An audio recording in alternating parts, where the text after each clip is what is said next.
السلام عليكم ورحمة الله وبركاته.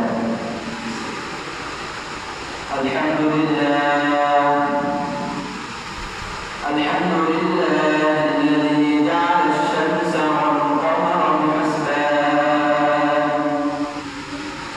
والنجم والشجر يسجدان وفضل زمانا على زمان كما فضل مكانا على مكان وإنسانا على إنسان ونشهد أن لا إله إلا الله وحده لا شريك له ونشهد أن سيدنا وسندنا وحبيبنا وطبيب قلوبنا ومولانا محمدا عبده ورسوله أرسله الله تعالى بالحق بشيرا ونذيرا بين يدي الساعة من يطع الله ورسوله فقد رشد ومن يعصهما فإنه لا يضر إلا نفسه ولا يضر الله شيئا.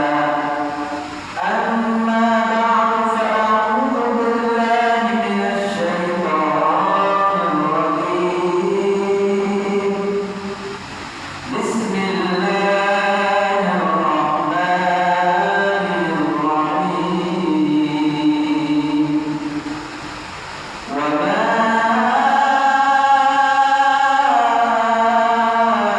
أرسلناك إلا رحمة للعالمين. فقال النبي عليه الصلاة والسلام: الله الله في أصحابي لا تتخذهم قربا من بعدي فمن أحبهم فبحبي أحبهم أو كما قال عليه الصلاة والسلام.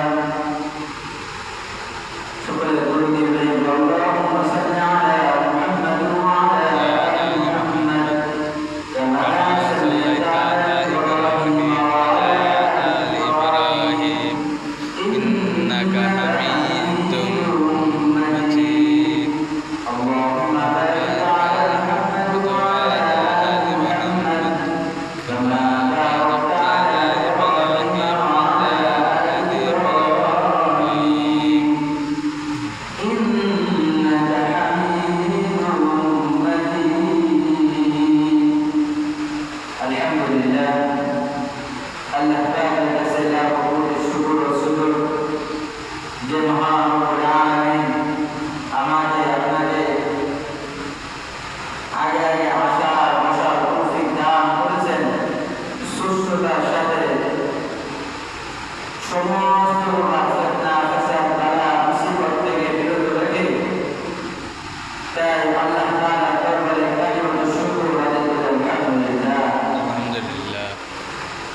আল্লাহ পাক রব্বুল আলামিন আমাদের কত পরিমাণ নিয়ামত দিয়েছেন তা আমরা যদি আমাদের জন্ম থেকে মৃত্যু পর্যন্ত যদি আমরা আল্লাহ তাআলার নিয়ামতের কোনো একটা বিষয় নিয়ামতের শুকরিয়া আদায়ের লক্ষ্যে যদি আল্লাহ তাআলা পায়ের সারা জীবন চিন্তায় থেকে তারপর আল্লাহ পাক রব্বুল আলামিনের শুকর আদায় করে না।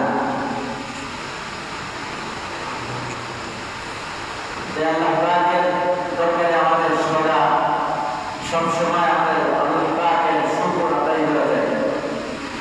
আল্লাহ পাক রব্বুল আলামিন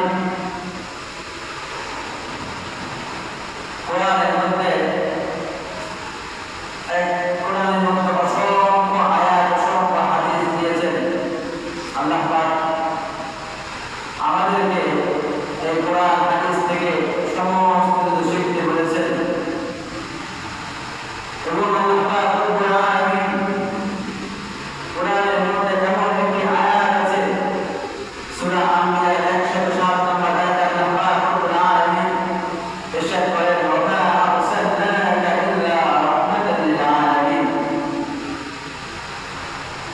এই আয়াতের অর্থ হলো, হে নবী, আপনাকে এই জগতের জন্য নিয়ামত স্বরূপ পাঠিয়েছেন। নবীকে আল্লাহ পাক রব্বুল আলামিন সমস্ত জগৎবাসীর জন্য নিয়ামত স্বরূপ পাঠিয়েছেন।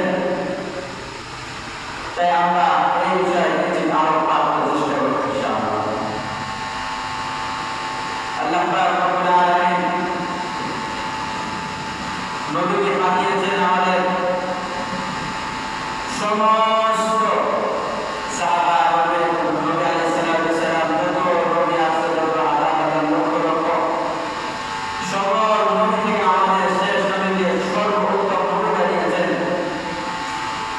এবং বর্তমান আমরা যদি দেখি রবিউল আউয়াল মাস, এই মাসে নবীর জন্ম মৃত্যু এই মাসে হয়েছিল।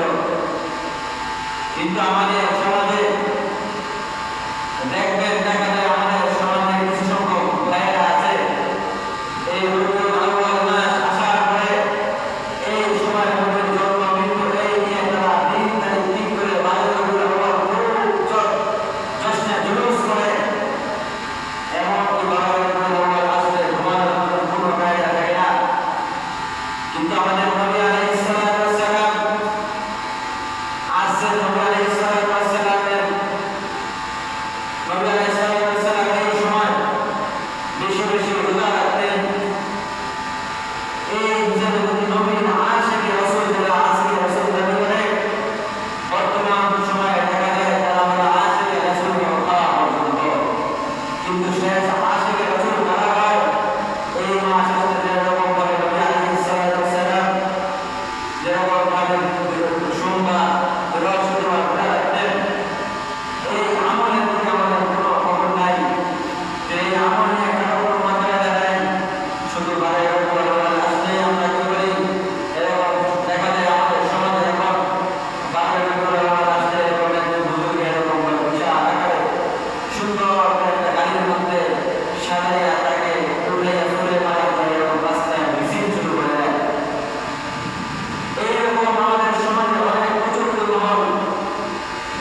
92 মুসলমান দেশে থেকেও আমরা এইরকম যখন পড়তে গিয়েছিলাম আগে, তখন আমাদেরকেই জেলের মধ্যে জেলের মধ্যে আটকানো হয়েছিল। কিন্তু কথা ছিল এই না, নবীর নামে যারা নবীর বিপক্ষে যারা নবীর আকীদা নিয়ে নবীর কোনো কথা নিয়ে কটূক্তি করবে, তাকে ওই জমিনেই তাকে হত্যা করে দেওয়া হবে। তাহলে কি হলো? এইটা হলো নবীর দুশ্মনদের এই বিচার হলো